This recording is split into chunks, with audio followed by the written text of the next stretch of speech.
আউযু বিল্লাহি মিনাশ শাইতানির রাজিম। বিসমিল্লাহির রহমানির রহিম।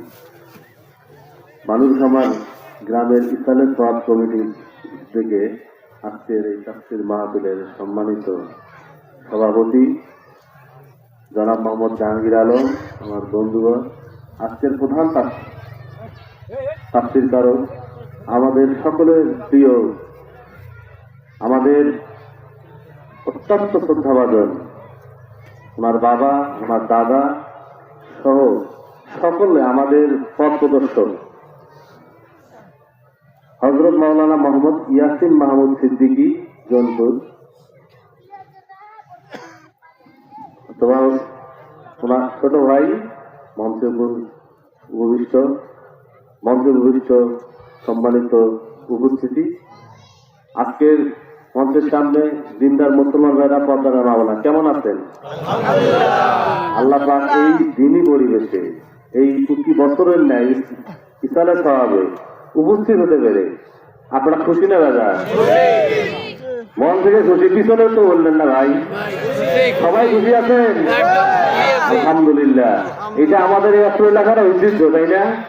আমাদের বাপদাদা থেকে শুরু করে আজ পর্যন্ত এটা চলমান, এটা অব্যাহত থাক। আপনারা চান কে? সবাই চান। আলহামদুলিল্লাহ, আলহামদুলিল্লাহ। আল্লাহ যেন কবুল করে। ভাইরা আমার, আমরা মুসলমান হিসেবে এই দুনিয়ায় আসছি।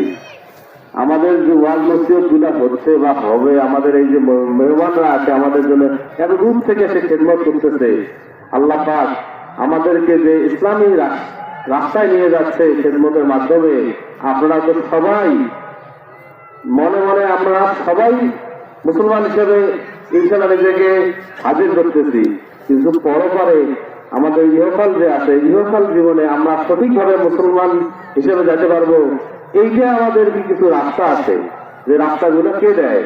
আমাদের এই সব পথগুলো, যারা আমাদের এই বাংলাদেশে, আমি মনে করি প্রথম ইসলাম ধর্মের যে প্রচারক ছিল, তার দাদা, তার বাবা, তারা আজকে আমাদের মাঝে তারা আছেন।